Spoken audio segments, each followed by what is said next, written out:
Ինչպես հայտնի է, պաշտպանվելու լավագույն ձևը հարձակումն է։ Օրինակ, որ մենք ասում ենք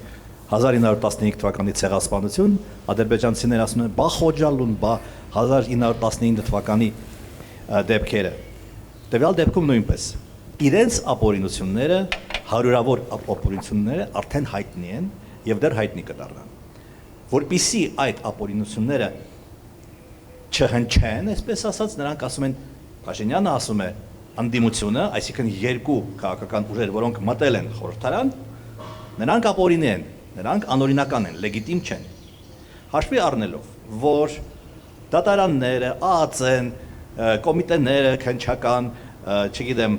նաև սահմանադրական դատարանը բոլորը Փաշինյանի գրպանում են եւ կենտրոնական ընտրական հանձնաժողովը նույնպես Փաշինյանի գրպանում են, արդյոք դուք բացառում եք, որ կենտրոնական ընտրական հանձնաժողովը կհայտարարի, որ չեղարկում է ընտրությունների արդյունքները այն մասով, որ մտել է ուրեմն անդիմությունը եւ հաստատում է այն արդյունքը, որը ԿՊ-ն է գրանցել եւ ԿՊ-ն այդպիսով 100%-անոց ձայն կունենա։ Հիմա դա աբսուրդ է թվում, բայց այս ամիսներին մենք տեսանք բազմաթիվ այլ աբսուրդ դեպքեր։ Նայեք, հիմա մենք պարտավոր ենք գնանք օրինական ճանապարհով։ Հիմա մենք չդիմեինք կենտրոնական ընտրական հանձնաժողով։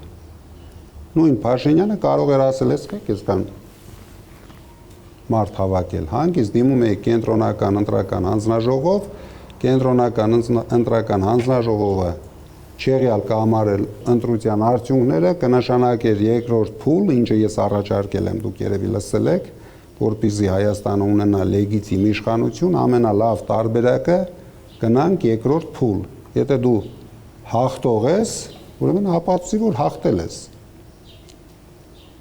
Նկարած թվեր չլինեն։ Այսինքն, մենք իրավունք չունենք չդիմեինք կենտրոնական ընտրական հանձնաժողով։ Դուք հիշում եք, երբ Արամ Սարգսյանը դիմեց կենտրոնական ընտրական հանձնաժողով մեզ ընտրապայքարից դուրս հանելու համար, երևի Հայաստանում ոչ մի մարդ չկար, որ հավատար, որ կենտրոնական ընտրական հանձնաժողովը այդպիսի որոշում կայացնի եւ մենք կմնանք ընտրական պայքարի մեջ, բայց կայացրեցին։ Այսինքն պետք է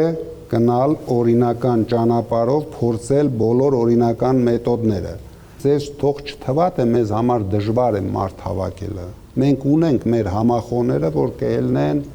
կգորգռան ինչպես պետք է եւ ավելի շատ կգորգռան, բայց արդյունքը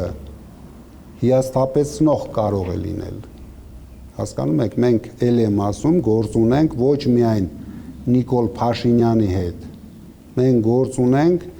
շատ լուրջ կազմակերպված մեխանիզմի հետ, որը աշխատում է մեր ժողովրդի դեմ։ Դրա համար մենք քայլերով պետք է գնանք առաջ, պետք է անենք այնպես, որ բոլոր միջազգային կառույցները, բոլոր երկրները հասկանան, որ այս մեխանիզմը վտանգ է հայ ժողովրդի համար։ Իրենք սկսեն մասնակցել իրենց ստեղծած մեխանիզմի քանդելու process-ին։ Եթե մենք դա չանենք, ինչ կան ասեք, հանրահավաք անենք, եբ ուսեք։ Վրաստանում 1 տարի տևեց։ 200,000-ից սկսեցին, իջան մինչև վերջի հանրահավաքներին մինչև 50,000 մարդ էր դուրս գալիս։ Ու Փաշինյանն ու իր համախոհները ուզում են, որ մենք նույն սխալը թույլ տանք։ Ես նորից եմ ասում, մենք վերջնական որոշում չունենք, բայց մենք բոլոր տարբերակները քննարկում ենք։ Հիմա եթե ձևավորենք ճիշտ համախմբված ընդդիմություն, լսենք բոլորի կարծիքները, ճիշտ կարծիք ձևավորենք, դրա համար ես ասում եմ, ես ցանկանում եմ դա անենք ուղիղ եթերում, որպեսզի մարդիկ լսեն, որ իրենք մասնակցելու են որոշմանը։ Դա չի լինելու կոնկրետին որոշումը։ Թե չէ մարդկանց թվում է ինձ համար բացարձակ դժվար չի հայտարարություն անեն, որ չենք մտնում ազգային ժողով, հաջորդ օրը հայտարարություն անեն, որ ուժեղ Հայաստանը արդեն կողպեկը դրել ենք վրան, փակել ենք եւ ինչ կլինի։ Դրա համար քայլ-քայլ ճիշտ քայլերով գնանք առաջ։ Ձեր հյուրերին էլ հասկացրեք, որ շատ խորհուրդներ մեզ չտան, թող գան միանան մեր պայքարին, բոլորը այդ պայքարի մեջ տեղ ունեն, իրենց լավ մտքերը արտահայտեն, լսեն հակառակ կարծիքները եւ բոլորը չքննադատեն 21 թվի Քոչարյանին կամ 26 թվականի Կարապետյանին, մենք բաց ենք պայքարի համար, ցանկություն ունենք մեծ համախմբում ունենանք, չենք լսելու ոչ մի կարծիք առանց պայքարի, եթե մարդիկ միայն կարծիք ունեն դրանից բացի ոչ մի բան չունեն,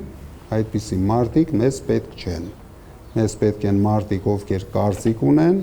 եւ պատրաստ են իրենք մասնակցեն այդ կարծիքը ձևավորելուն։ Շատ շնորհակալություն։